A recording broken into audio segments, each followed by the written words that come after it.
A little over a year ago, we celebrated the 150th anniversary of First Presbyterian Church. It was 23 years ago that we also had a celebration, a groundbreaking. The members of our church had raised the money to build a new Christian fellowship center and a chapel, and on June 8, they had a groundbreaking ceremony to start the construction. The photos you're looking at were taken by Dave Wilkes. I know they're going by pretty fast, and there are a lot of familiar faces, 20 years younger. If you want to see them all again, look at the e-news next Wednesday. The Christian Fellowship Hall is where we have soul food and our 9 a.m. service, and it's the home to Presby Camp for the next 4 weeks. The chapel is where we have our Lent and Advent services. Underneath the chapel is the garden room, a room that's been used by many groups in our church community and the community of Santa Barbara. For the first scripture reading today, we're going into the chapel.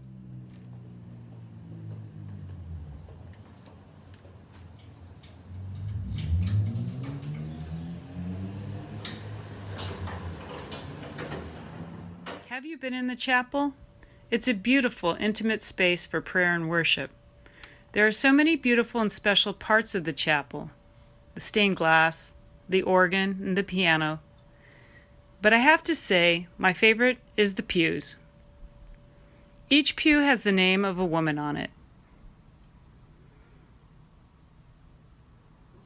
Each of these women are special. Each one has an amazing story. Prophets, judges, tradespeople, wives, business owners, immigrants, widows, queens, sisters, mothers, friends of Jesus.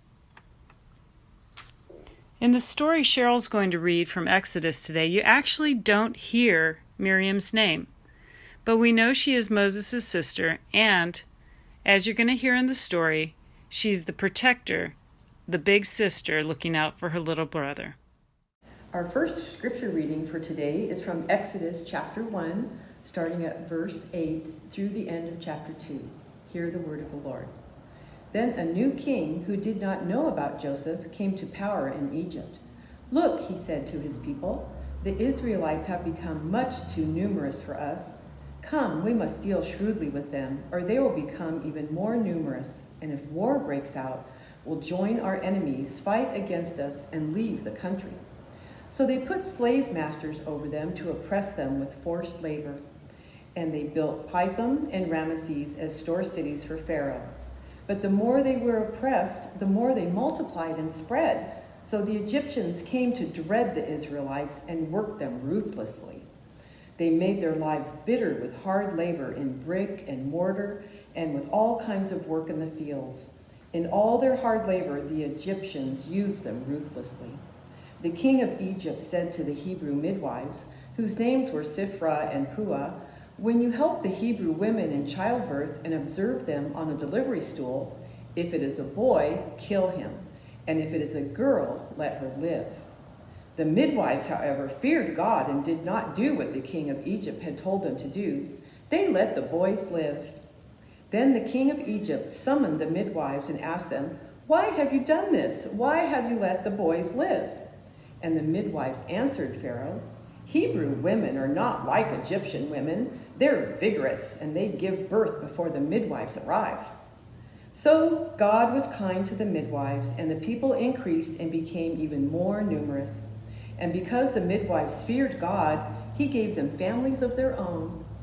Then Pharaoh gave this order to all his people: "Every boy that is born you must throw into the Nile, but let every girl live." Now a man of the house of Levi married a Levite woman, and she became pregnant and gave birth to a son. When she saw that he was a fine child, she hid him for 3 months. But when she could hide him no longer, she got a papyrus basket for him and coated it with tar and pitch. Then she placed the child in it and put it among the reeds along the bank of the Nile. His sister stood at a distance to see what would happen to him. Then Pharaoh's daughter went down to the Nile to bathe, and her attendants were walking along the riverbank. She saw the basket among the reeds and sent a slave girl to get it. She opened it and saw the baby. He was crying, and she felt sorry for him. "This is one of the Hebrew babies," she said. Then his sister asked Pharaoh's daughter, "Shall I go and get one of the Hebrew women to nurse the baby for you?" "Yes, go," she answered, and the girl went and got the baby's mother. Pharaoh's daughter said to her, "Take this baby and nurse him for me, and I will pay you." So the woman took the baby and nursed him. When the child grew older, she took him to Pharaoh's daughter, and he became her son. She named him Moses, saying, "I drew him out of the water." The word of the Lord. Thanks be to God. How old do you think Miriam was? 7, 8, 9, or 10, like these Presby campers? I can just imagine any of these sisters acting like Miriam and following the basket because they care what happens. The chapel is called the Chapel of the Good Shepherd and has Psalm 23 on the glass as you enter. I love that the chapel has the protective, caring Jesus so present as you enter. And I love looking out the windows at Santa Barbara. But even more, I love looking at the precious children who spend so much time around the Chapel of the Good Shepherd. And I really look forward to when we can all meet there again in person.